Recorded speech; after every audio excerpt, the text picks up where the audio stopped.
என் உயிரிலும் மேலான இயேசுவே, நான் உமக்காக உயிரையும் கொடுத்திடுவே, உயிரையும் கொடுத்திடுவே, நான் உமக்காக உயிரையும் கொடுத்திடுவே.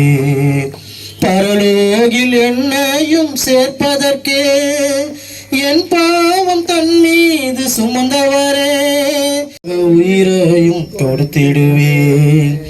என் இயேசுவே, உந்தன் வருகையிலே நான் வந்து உம்மோடு சேரணுமே.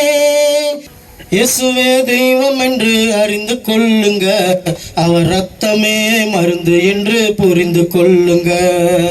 பாவம் போக்குமா மருந்தா இயேசு ரத்தங்க, பாவம் போக்குமா மருந்தா இயேசு ரத்தங்க. அதை மறப்பவங்க வாழ்க்கையிலே ஐயோ பாவங்க, அதை மறப்பவர்கள் வாழ்க்கையிலே ஐயோ பாவங்க. ஏற்ற பரிசுத்தருங்க, நம்ம பாவ சாவ துரோகம் ஏற்ற பரிசுத்தருங்க. இயேசுவே தெய்வம் என்று அறிந்து கொள்ளுங்க, அவர் ரத்தமே மருந்து என்று புரிந்து கொள்ளுங்க. ஐயா கொடுத்த பாரத்துக்காக ஜெபிக்கிறோம். ஐயாவுக்கு நல்ல ஆரோக்கியம், நல்ல சுகபலன் கொடுங்க. அம்மாவுக்கு நல்ல ஆரோக்கியம், நல்ல சுகபலன் கொடுங்க. கர்த்தாவே, இந்த கூட்டத்துக்கு எழும்புற எல்லா தடைகளை இயேசுவின் நாமத்தில் உடைக்கணும். எல்லா சத்தோட கிரிகளை இயேசுவின் நாமத்தில் கட்டி போடுகிறோம். ஆண்டவரே உமக்கு ஸ்தோத்திரம். ஜெய கிறிஸ்து ஜெயமாய் நடத்துவீராக. உங்களுடைய பிரசன்னம் இந்த இடத்துல இறங்கட்டும், உங்களுடைய மகிமை இறங்க. எங்களோட அழைப்புக்கு இணங்கி வந்திருக்கிறவங்க ஒவ்வொருவரையும் ஆண்டவராக இயேசு கிறிஸ்து நாமத்தாலே வாழ்த்து வரவேற்கிறோம். இன்னைக்கு செய்தியாளர் கர்த்தர் அவரை தன்னுடைய ஞானத்தினால் நிரப்பியிருக்கிறார். நம்ம பேசுகிற வார்த்தைகள் எல்லாம் ரொம்ப எனக்கு ஆசீர்வாதமாக இருந்தது. தீர்க்கதரிசனமாய் பேசுகிறார். அதனால் சிலர்லாம் என்கிட்ட கேட்டாங்க, ஐயா இந்த கூட்டத்துக்கு எனக்கு ஏதாவது கிடைக்குமான்னு. ஒன்றே ஒன்று கிடைக்கும்னு வாக்கு தத்தம் கொடுக்குறேன். கர்த்தருடைய ஆசீர்வாதம் கண்டிப்பாக கிடைக்கும். அதனால அவர் ஒரு வார்த்தை சொன்னால் நம்மளோட வாழ்க்கை தலைகீழாய் மாறி போகும். அதனால் வசனத்துக்காக காத்துருங்க. எல்லாருக்கும் மறுபடியும் நான் நன்றி தெரிவித்து கொண்டு வரவேற்கிறேன். ஐயா வந்த உடனே நேராக செய்திக்கு போயிடலாம். ஒரு வாலிபனாக இருந்தாலும் கூட கர்த்தரால் எடுத்து வல்லமையாக உபயோகப்படுத்துகிற ஒரு ஊழியக்காரன். கர்த்தருடைய புஸ்தகத்துக்கு ஸ்தோத்திரம். எனக்கு மிகவும் பிடித்தமான கூடலூரில் அவர் வாழ்ந்து கொண்டு இருக்கிறார். நான் கூட எல்லாருக்கும் தெரியும், எங்கள் சபையாக இருக்கலாம் கூடலூர் சொல்லிகிட்டே இருப்பேன். அதே கூடலூரில் எனக்கு தெரிந்த குடும்பங்களில் தொடர்புள்ளவர். என்னுடைய பெரியம்மா மகனுடைய குடும்பம் அங்கே தான் இருக்காங்க. அவங்கள நல்லா அறிந்தவர், அருமையான தேவனுடைய தாசன். ஆக இன்றைக்கு அவர் மூலமாக ஆவியானவர் யாரோடு கூட பேச போகிறார்? என்னோடு. நான் அப்படி தான் வந்திருக்கேன். ஆண்டவரே நீர் பேசும், நான் கேட்கிறேன். நிறைய நேரத்தில் நாம் என்ன செய்கிறோம் தெரியுங்களா? நான் பேசுகிறேன், நீர் கேளும். ஜெபங்கிறது நான் பேசுகிறேன், நீர் கேளும். ஜெபங்கிறது என்னது? நான் பேசுகிறேன், நீர் கேளும். நான் வேலை செய்யும்போது எனக்கு ஒரு வாலிப தங்கச்சி உண்டு, அதாவது ரொம்ப க்ளோஸ் ஃப்ரெண்டு. அவள் கேட்டா, அண்ணா எனக்காக ஜெபம் பண்ணுங்க. ஜெபம் பண்ணுறோமா? எதுக்குமா? மாப்பிள்ளை வேணும். மாப்பிள்ளை வேணும், ஜெபிக்கலாமே. என்ன பாடி மாப்பிள்ளை வேணும்? சோப்பா வேணும், சோப்பா வேணும். உயரமாக வேணும், உயரமாக வேணும். நீட்ட மூக்கு வேணும். சுருள முடி வேணும். கை காலெலாம் கரடி மாறி முடி வேணும். ஜெபிச்சோம். அப்புறம் படிப்பு எம்ஏ படிச்சிருக்கணும். ஓகே. வேலை 4 ஃபிகர் சேலரி. அப்போல்லாம் 1000 ரூபாய்னா பெரிய தொகை. எல்லாம் ஜெபம் பண்ணோம். கர்த்தர் ஜெபத்தை கேட்டாரா இல்லையா? கேட்டாருங்க. நாங்கள் ஜெபத்தை கேட்கிறவரே, ஜெபத்தை கேட்டார். கல்யாணத்து அன்னைக்கு அந்த பொண்ணு மாப்பிள்ளை இருக்கும்போது ஒரு பொம்பளை கையில் 2 குழந்தைய புஷ்டில் இதுங்களுக்கு பதில் சொல்லிட்டு அப்புறம் அவளை கட்டி வேணார். அப்போ தான் எங்களுக்கே தெரியும், அவன் அடடா நம்ம இவ்வளோ கேட்ட நாம ஒன்றே ஒன்று விட்டோமே. அடுத்தலேருந்து நம்ம ஜெபம் ஆரம்பிக்கும்போது இப்படி தான் ஆரம்பிப்போம். ஆண்டவரே கல்யாணம் ஆகாத 2 பிள்ளை இல்லாத, தாடி வச்ச, மீசை வச்ச, அது அல்ல. அப்புறம் அது இல்லைங்க விசுவாசம். விசுவாசங்கிறது என்னன்னா, ஆபிரகாம் ஈசாக்குக்கு பெண் பார்க்க அனுப்புகிறாரு. நீங்களோட தெரிஞ்ச விஷயம் தான், எல்லாம் நம்ம வேதத்தை அறிஞ்சவங்க. பெண் பார்க்க அனுப்பும்போது நீ போய் எனக்கு மருமகளை பிடிச்சிட்டு வாண்டுறாரு. என்னது மருமகளை? அந்த பேய் நம்ம குடும்பத்தில் இன்னொரு போய் ஒரு பொண்ணை பிடிச்சிட்டு வாங்குறாரு. அதுக்கு தேவை என்னது? அவர் மேலே ஒரு விசுவாசம்.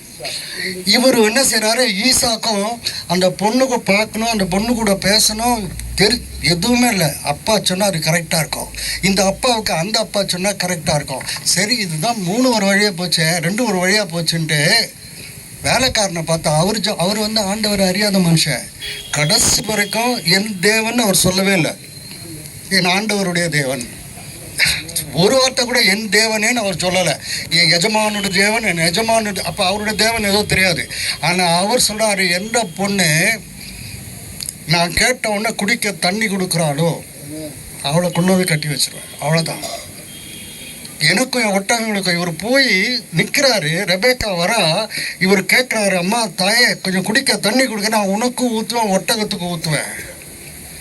அப்போ ஒரு ஆள் அந்த அந்த வெயிலில் 10 ஆள் போகிறாங்க, 10 ஆள் ஒரு குடம் தண்ணி குடிச்சிருப்பாங்க. 10 ஒட்டகம் எவ்வளோ குடிச்சிருக்கோம்? 100 குடம். ஐயா கரெக்டாக சொன்னீங்க, 100 குடம் குடிச்சிருக்கோம். கிணத்துல எழுந்தி இறங்கி தண்ணியை தோளில் தூக்கி மேலே கொண்டு வந்து 101 குடம் ஊற்றுவேன்னு சொல்லவா நல்லவளாக இருப்பாளா கெட்டவளாக இருப்பாளா? அந்த காலத்தில் இருக்கா தண்ணி கொண்டாமான்னுவாங்க. இவன் டம்ளர் ஃபுல்லாக கொண்டு வந்தானாக்கா அந்த பொண்ணை கட்டிக்கிடுவாங்க. இன்னைக்கு கட்டிக்கிட்டேன்னு நீங்கள் அதுவும் தெரியாடுவீங்க, ஏன்னா இப்போ தண்ணியை தொட்டு கொடுத்துல வாங்குறோம். இவன் பாட்டுக்கு எடுத்து கொடுத்துட்டா நமக்கு ஏதியா தண்ணி வீட்டில்? நாங்களே கஷ்டப்பட்டு துட்டு செலவு பண்ணி வாங்கி வச்சுருக்கோம். ஆனால் அந்த காலத்தில் அதை தான் தேடினாங்க, அவள் உதார குணமுள்ளவளாக இருக்கணும்ன்ட்டு. அது மாத்திரமா இருந்துச்சு. அவள் அழகாக இல்லை, வேற அழகாக இல்லைன்னு சொல்லலை. அவள் ரூபவதி அல்ல, மகா ரூபவதி. அது ரூபவதிக்கும் மகா ரூபவதிக்கும் நிறைய வித்தியாசம் இருக்குது. அவள் மிஸ் இந்தியா டைட்டில் அடித்தவா, மிஸ் யூனிவர்ஸ் டைட்டில் அடித்தவா. மகா ரூபவதியும் முன்னாடி அவனுமே கட்டிக்கல, இல்லாட்டா அவன் புருஷன் வந்து வெட்டிட்டு இருப்பான். புருஷனை அறியாத கன்னியமாக இருந்தான். இதை யாரால மாத்திரம் காட்ட முடியும்? கத்தரால மாத்திரம் காட்ட முடியும். அதலையா? அதனால் கத்தரை நம்பி நீங்கள் ஒப்பு கொடுத்து ஆண்டவரே நீர் என்னை நடத்தும்னு சொன்னால் உங்களை சரியான வழியிலே, நேர்மையான வழியிலே, அழகான வழியில, அற்புதமான வழியில நடத்துகிற நம்ம ஆண்டவர் நம்மோடு கூட இருக்கிறார். அதலையா? நமக்குள் இருக்கிறார். அதலையா? அன்பு கூறுவே இன்னும் அதிகமா ஆராதிப்பே இன்னும் ஆர்வமா. அன்பு கூறுவே இன்னும் அதிகமா ஆராதிப்பே இன்னும் ஆர்வமா. உம்மை முழு உள்ளத்தோடு ஆராதிப்பே முழு பலத்தோடு அன்பு கூறுவே. ஆராதனை ஆராதனை ஆராதனை ஆராதனை. அன்பு கூறுவே இன்னும் அதிகமா ஆராதிப்பே இன்னும் ஆர்வமா. எபினேசரே எபினேசரே இதுவரையே உதவினீரே. எபினேசரே எபினேசரே இதுவரையே உதவினீரே. இதுவரையே உதவினீரே. உம்மை முழு உள்ளத்தோடு ஆராதிப்பே முழு பலத்தோடு அன்பு கூறுவே. ஆராதனை ஆராதனை ஆராதனை ஆராதனை ஆராதனை ஆராதனை ஆராதனை ஆராதனை. கர்த்தர் செய்த நன்மைகளை ஒரு நாளும் மறவாதே. ஆத்துமாவே நன்றி சொல்லு உள்ளத்தோடு. ஆத்துமாவே நன்றி சொல்லு உள்ளத்தோடு. குற்றங்களை மன்னித்தாரே, நோய்களை நீக்கினாரே. குற்றங்களை மன்னித்தாரே, நோய்களை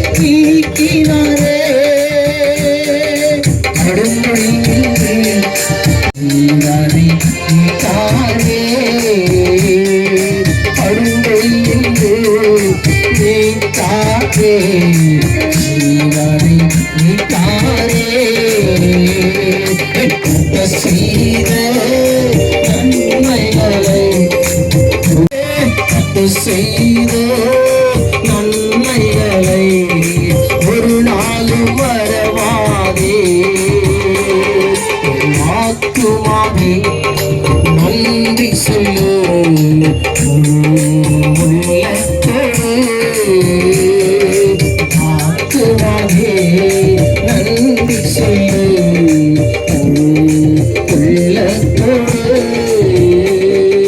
கிருபையின் இரக்கங்களா மணிமூடி சூட்டுகிறா. கிருபையின் இரக்கங்களா மணி காக்கும் தெய்வம் நீரே. இந்த கண்மலையானவரே காக்கும் தெய்வம் நீரே. வல்லமை மாட்சிமை நிறைந்தவரே மகிமைக்கு பார்க்கிறரே. வல்லமை மாட்சிமை நிறைந்தவரே மகிமைக்கு பார்க்கிறரே.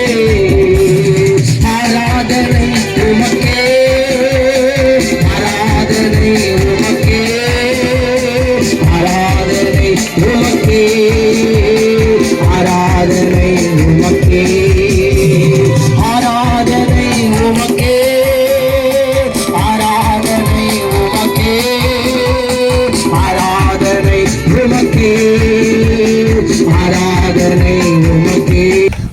இன்றைக்கு நம்ம செய்திக்கு போகிறதுக்கு முன்னாடி செய்தியாளர் நான் கிடையாது. இன்றைக்கு அருமையான நம்ம மத்தியில் இருக்கிற ரெவரண்ட் டாக்டர் அலீஷா ஆடமையா அவர்கள் செய்தி கொடுக்க போகிறார். அதுக்கு முன்னாடி இந்த கூட்டம் எதற்காக ஒழுங்குபடுத்தி இருக்கிறோம் அப்படிங்கிறதுக்காக ஒரு சில வார்த்தைகளை சொல்லி நான் ஐயா கிட்ட கொடுக்க ஆசைப்படுகிறேன். இந்த நாள் எனக்கு விசேஷமான நாள். சபையார் யாரும் சொல்லக்கூடாது. ஏன் எனக்கு விசேஷம் தெரியுங்களா? கரெக்டாக 2021 18ஆம் தேதி எனக்கு ஹார்ட் அட்டாக் வந்து இங்கே நம்முடைய வனஜா ஹாஸ்பிட்டலில் ஃபஸ்ட் எய்டு கொடுத்து என்னை அட்மிட் பண்ணி வச்சுருந்தாங்க. 19ஆம் தேதி என்னை கொண்டு போய் அங்கே எஸ்ஆர்எம்மில் சேர்த்தாங்க. 20ஆம் தேதி எனக்கு ஆன்ஜியோ பண்ணாங்க. 4 ஸ்டென்ட்டு, என்னது ஸ்டண்ட்டு பண்ணனால ஸ்டென்ட்டு வந்துச்சோ எனக்கு தெரியாது, வந்துடுச்சு ஸ்டென்ட்டு. 4 ஸ்டென்ட்டு. நாங்கள் கர்த்தருடைய மகா பெரிய இரக்கம், கிருபை, தயவு நான் இன்னும் ஜீவனோடு கூட இருக்கிறேன். அல்லேலூயா. கர்த்தருடைய சித்தம் நிறைவேறும் வரைக்கும் நான் நிச்சயமாக ஜீவனோடு கூட இருப்பேன். அல்லேலூயா. நாம் இருப்போம். ஐயா கரெக்டாக நாம் இருப்போம். அல்லேலூயா. அதனால் இன்றைக்கு அதே தான் நான் 3ஆம் தேதி 4ஆம் தேதி தான் நான் கேட்டேன் ஐயா கிட்ட டேட்டு. ஐயா 3 நாள் வந்தீங்கன்னா நல்லா இருக்கு. ஹாசன் நாங்கள்லாம் ஒரே ஊருக்கார். அல்லேலூயா. நீலகிரி மாவட்டம். நான் ஊட்டியில் பிறந்தேன். ஐயா வந்துட்டு எங்கேயா கூட்டூரா ஊட்டிங்களா? ஊட்டியில் பிறந்தார். அதானே பார்த்தேன். ஊட்டியில் எந்த இடங்கயா? இளநல்லி. ஊட்டியில் பிறந்தார். இப்போ கூடலூருங்கிற பகுதியிலே வசித்து கொண்டு இருக்கிறார். அவர் எங்கும் போய் உலகமெங்கும் போய் சுவிசேஷத்தை அறிவித்து கொண்டு வருகிறார். ஒரு வாலிபன். இவரை குறித்து எனக்கு கேள்விப்பட்ட உடனே ஐயாவை அழைக்கும்படியாக எனக்கு வழிகாட்டினவர் என்னோடய அருமை தோழர், பழைய நண்பர், என்னோடய அருமை தம்பி ரெவரண்ட் ராபர்ட் ஐயா அவர்கள் தான் எனக்கு ஒரு அறிமுகப்படுத்தி வைத்தார்.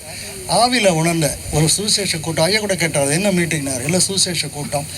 எப்படி இப்போ ஆவியானவர் எப்படி நடத்துகிறாரோ அப்படி நடத்துங்கள். அடுத்த கர்த்தருடைய பரிசுநாமத்துக்கு.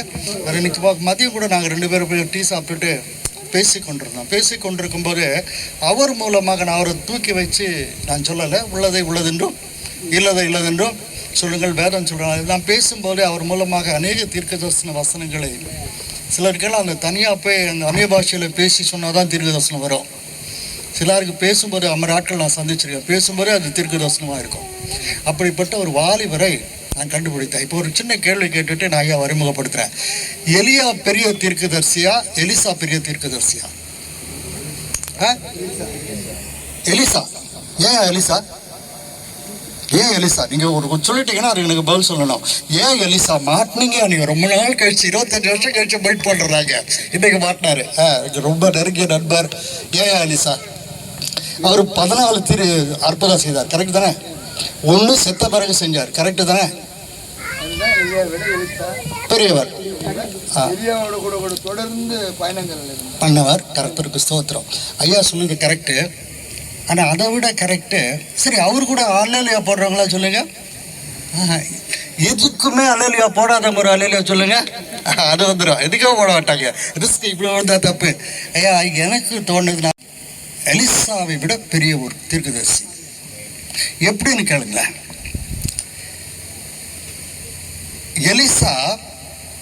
எலியா எலிசாவை உருவாக்கினார். அடுத்த சீசனை உருவாக்கினார். தன்னை விட இரட்டிப்பாய் வல்லமையாய் ஊழியம் செய்யக்கூடிய ஒரு ஊழியக்காரனை உருவாக்கினார். எலிசா கேயாசை உருவாக்கினார். எலிசா இப்ப சொல்லுங்க, யார் பெரியவர்? எலியா பாதிதான் ரொம்ப இருந்துச்சு, மீதி பாதி பயத்தினாவே கொன்னுடுவாளோ இயேசுபேல்னு பயந்தாரு. உயிருக்கு பயந்து போய் தப்பான ஜெபம் பண்ணாரு. உயிருக்கு பயந்து ஓடினாரு, நடுங்கினாரு. ஆனா அந்த எலியா, பாதி அபிஷேகம் உள்ள எலியா, தன்னை விட இரட்டிப்பான அபிஷேகம் உள்ள ஒரு எலிசாவை உருவாக்கினார் என்றால், நான் சொல்றேன், எலிசாவை விட எலியாவே வல்லமையான ஊழியக்காரன். அல்லையா? இன்னைக்கு அந்த வேலை தான் ஐயா செய்து கொண்டிருக்கிறார். நாங்கள் செய்து கொள்ள முயற்சி பண்ணி கொண்டிருக்கிறோம். அடுத்த தலைமுறை ஊழியர்களை உருவாக்குகிறது. அல்லையா? தாய் 8 அடி பாஞ்சா பிள்ளை 16 அடி பாயணும். புள்ள 16 அடி பாஞ்சா பேரம் பேத்தி 32 அடி பாயணும். புரியுதா? ஐயா கூட கேட்டார், எப்படி வருவாங்க? வயசானவங்களா வாலிபரா? எல்லாரும் வருவோம். நாங்கள் வயசானதும் வரும், என்ன மாதிரி கேஸுங்க. வாலிபர்களும் வருவாங்க, குட்டீஸும் வருவாங்க. நான் 8 அடி பாஞ்சா அடுத்த தலைமுறை இவரெல்லாம் 16 அடி பாய போறாரு. அதோ அவங்க உட்காந்து பாப்கார்ன் தின்னது பார்த்தீங்களா? குட்டி, அந்த குட்டியை இந்த குட்டி அந்த குட்டியை 32 அடி பாய போறாங்க. அல்லேலூயா! அதான் நம்ம விசுவாசம். அடுத்த தலைமுறை ஊழியர்களை உருவாக்க நான் முயற்சி செய்து கொண்டிருக்கிறேன். நம்மளை ரீப்பூழியத்தின் மூலமாக எலிசாக்களை நாம் உருவாக்க போகிறோம். உலகத்தை கலக்கிறவர்கள் நாம் உருவாக்க போகிறோம். இதுக்கு எத்தனை பேர் ஜெபம் பண்ண போறீங்க? அல்லேலூயா! நம்ம விட இரட்டிப்பாய் அற்புதமாய் ஊழியம் செய்கிறவர்களை, என்னை விசுவாசிக்கிறவன் நான் செய்தவைகளையும் செய்வான். இயேசுவால சொல்ல முடியும். எனக்கு தெரியும் எத்தனை பாஸ்டர் அசிஸ்டன்ட் அதை விட மேலே போனால் அமுக்கி உட்கார வைக்க பார்ப்பாரு. ஏன்னா நான் செஞ்சதோட அவன் செய்யக்கூடாதியா? இல்லையா? எங்கள் அப்பா அப்படி கிடையாது. என்னை விசுவாசிக்கிறவன் நான் செய்தவைகளையும் செய்வான், அதை விட பெரிய காரியங்களை செய்வான். அல்லேலூயா! நம்ம சந்ததி அப்படிதான் இருக்கணும், அப்படித்தான் இருக்க போகுது. இப்போ அருமையான ஊழியக்கார ஐயாவை நம்ம எல்லாரும் சோழவரத்தின் சார்பாகவும், என் சார்பாகவும், என்னுடைய குடும்பத்தின் சார்பாகவும், நம்முடைய ஊழியர் ஐக்கியத்தின் சார்பாகவும், வந்திருக்கிற பெரியவர்கள் சார்பாகவும், குழந்தைகள் சார்பாகவும் நாம் வரவேற்க போகிறோம். எல்லா கரங்களை தட்டுவோமா? இப்படிப்பட்ட தேவ மனுஷன் நம்முடைய மத்தியில் இருக்கிறது நம்ம எல்லாருக்கும் எனக்கு சந்தோஷம். உங்களுக்கு எத்தனை பேருக்கு சந்தோஷம்? சந்தோஷமா இருக்கணும். அல்லேலூயா சொல்லுங்க பாப்பா. அல்லேலூயா!